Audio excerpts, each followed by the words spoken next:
जब आप खुद जानबूझ के दुश्मन के पाले में गेंद फेंकोगे तो दुश्मन तो छक्का मारेगा ही, और छक्का मारेगा तो बात तो होगी।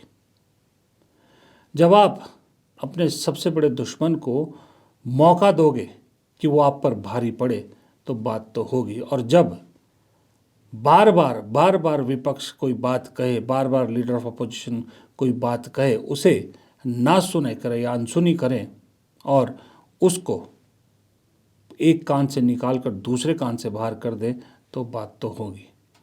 लेकिन आज देखिए स्थितियां, वक्त का पहिया देखिए कैसे बदला कि आज भारत को किनारे करके पाकिस्तान को एक मध्यस्थ देश के तौर पे देखा जा रहा है। पाकिस्तान का रुतबा भारत से ज़्यादा दुनिया मान रही है। और ये मैं नहीं कह रहा, ये अखबारों की कटिंग, उनके गोदी चैनलों की हेडलाइंस बता रही हैं। अभी इंडियन एक्सप्रेस में छपी इस खबर को देखिए कि पाकिस्तान के जनरल मुनीर ट्रंप से बात कर रहे हैं। बताइए, क्योंकि पाकिस्तान ईरान अमेरिका इजराइल युद्ध में एक मध्यस्थ की भूमिका जो है वो अदा कर सकता है। इसके लिए तुर्की पाकिस्तान जो है वो बैकडोर चैनल से, इजिप्ट, तुर्की और पाकिस्तान बैकडोर चैनल से बात कर रहे हैं। और खुद एनडीटीवी जो अडानी जी का चैनल है वो भी इस बात को चला रहा है, इस खबर को चला रहा है कि पाकिस्तान के इस्लामाबाद शहर में अमेरिका के उपराष्ट्रपति इस बातचीत में भाग ले सकते हैं। यानी कि वो स्टेट जिसे टेरर स्टेट माना जाता था कुछ समय पहले तक दुनिया मानती थी कि टेरर फंडिंग होती है उस स्टेट में, दुनिया मानती थी कि भारत के अंदर जो टेररिज्म है उसको पनपने का अड्डा पाकिस्तान है। आज वो पाकिस्तान मध्यस्थता कर रहा है, वो भी इतने बड़े युद्ध के और इतने बड़े देशों की। क्यों? क्योंकि भारत ने अपनी विदेश नीति को इस तरह से तोड़ मरोड़ दिया है कि अब उसकी रीढ़ की हड्डी भी नज़र नहीं आती। प्रधानमंत्री संसद में कह रहे हैं कि देश को फिर से एक जो स्थिति है, शायद कुछ जो युद्ध का असर पड़ेगा, उस स्थिति से निपटने के लिए तैयार रहना होगा जैसे कोविड के दौरान रहे थे। और दूसरी तरफ पाकिस्तान अपने आप को अंतर्राष्ट्रीय मानचित्र पर ऊपर ला रहा है। अगर ये संधि समझौता या मध्यस्थता करने में पाकिस्तान कामयाब हो जाता है तो आप मान लीजिए कि पाकिस्तान का जो राजनीतिक कद है दुनिया में बहुत बढ़ जाएगा। भारत को क्यों कंसिडर नहीं किया जा रहा मध्यस्थता के लिए? इसका सबसे बड़ा कारण है कि जिस तरह से भारत सरकार ने अमेरिका और इजराइल के पक्ष में खड़े होने में कोई कमी नहीं दिखाई, सबसे बड़ा कारण हुआ है। उसके बाद युद्ध शुरू होने से 2 दिन पहले प्रधानमंत्री इजराइल दौरे पर जाते हैं। चलिए यहाँ तक भी संभल जाती चीज़ें। उसके बाद ईरान के सुप्रीम लीडर खमेनी का जो अंत होता है, मृत्यु होती है, उस पर भारत सरकार ने एक शब्द नहीं कहा। भारत ब्रिक्स का चेयरमैन है, ब्रिक्स के चेयरमैन होने के नाते अगर एक बार भर्त्सना कर देता तो भारत आज मध्यस्थता कर रहा होता, लेकिन नहीं की। दुनिया को पूरा मैसेज चला गया कि भारत वही करता है जो इजराइल और अमेरिका कहते हैं। और ये मैं ही नहीं कह रहा, ये मेरा कहना नहीं है, ये देश के leader of opposition Rahul Gandhi कह रहे हैं। देखिए, ठीक है, ऑल पार्टी मीटिंग बुलाई है, डिबेट होना चाहिए, बट आपने स्ट्रक्चरल गलती कर दी है, आपने पूरा ढांचा उड़ा दिया है। ठीक है, अब उसको आप ठीक नहीं कर सकते हैं, उसको ठीक करने में बहुत टाइम लगेगा और प्राइम मिनिस्टर मोदी तो कर ही नहीं सकते।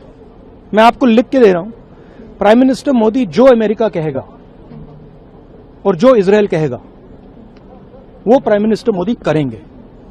वो हिंदुस्तान के इंटरेस्ट में काम नहीं करेंगे, किसानों के इंटरेस्ट में काम नहीं करेंगे, वो जो अमेरिका और जो इजराइल कहेगा वो करेंगे। आप देख लेना। अब आप जरा भारत की स्थिति पर लौटे। एक जमाने में भारत की जो स्टेटस था, दुनिया का हर देश भारत से दोस्ती करना चाहता था। भारत को अपने पक्ष में खड़ा करना चाहता था। इसलिए पुराने वीडियोस आपने देखे होंगे, जितने पुराने प्रधानमंत्री हैं वो जब जब जिस देश विदेश में दौरे में जाते थे तो उन्हें क्या सम्मान मिलता था। सबसे ज़्यादा विदेशी दौरे करने वाले मौजूदा प्रधानमंत्री हैं, लेकिन वो क्या होता है वहाँ पर वो कल पवन खेड़ा ने बताया ही था। आपको मालूम है कैसे होता है, कैसी कैसी बातें होती, उस पर नहीं जाएंगे। लेकिन आप सोचिए, एक ज़माने में कहा जाता था कि भारत की अगर किसी से लड़ाई है तो वो है पाकिस्तान या फिर चाइना। ये दो हैं जो भारत के दुश्मन हैं, बाकी भारत के पूरी दुनिया में दोस्त ही दोस्त हैं। भारत के पास जितने दोस्त हैं दुनिया में किसी देश के पास नहीं है। लेकिन आज देखिए, आज स्थिति क्या है। चीन किसके साथ?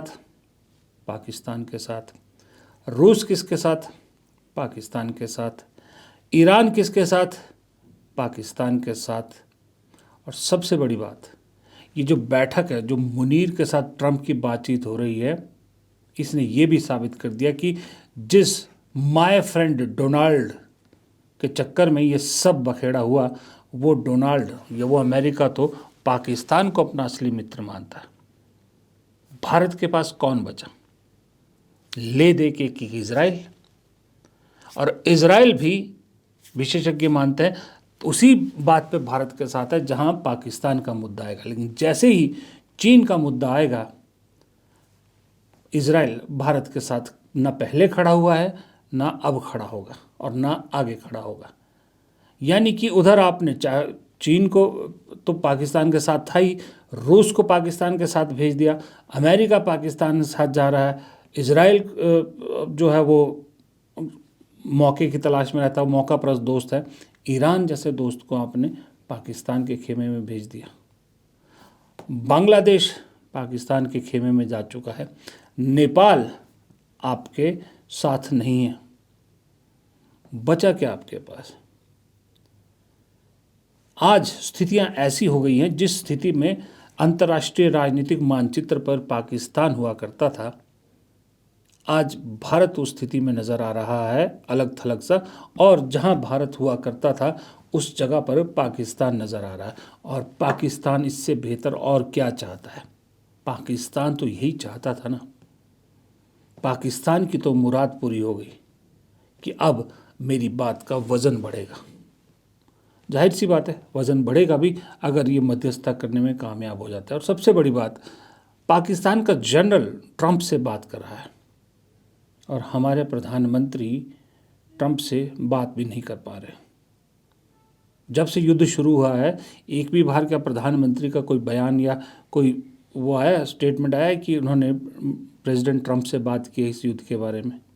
नहीं आया ना। और ट्रंप लगातार किससे बात कर रहे हैं? जनरल मुनीर से। वो मुनीर जिसे ऑपरेशन सिंदूर के दौरान हमारी गोदी मीडिया ने कहाँ से कहाँ पहुँचा दिया था, याद है ना आपको वो सारे?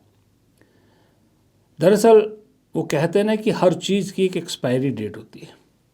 जब आप उस एक्सपायरी डेट के बाद भी उस चीज़ को घिसते रहोगे, उसे इस्तेमाल करते रहोगे, तो वो फिर इस विदेश नीति ने, इस लजट विदेश नीति ने भारत को विश्व गुरु तो छोड़िए, विश्व में कहाँ पहुँचा दिया। इस पर बात करने से पहले एक बार एक चीज़ और मैं राहुल गांधी की आपको सुनाना चाहूँ। राहुल गांधी ने एक चीज़ बहुत बड़ी सही कही कि उन्होंने कहा कि जो विदेश नीति है अभी, ये विदेश नीति भारत की विदेश नीति नहीं है, ये दरअसल मोदी की पर्सनल विदेश नीति है। और उनकी इस बात पे मुझे कोई गलती भी महसूस नहीं हुई। उन्होंने ये गलत कहा हो ऐसा मुझे नहीं लगता। नहीं, हमारी जो फॉरेन पॉलिसी है, this is prime minister Modi's personal foreign policy. You can see the result of this. It's a universal joke. Everybody considers it a universal joke.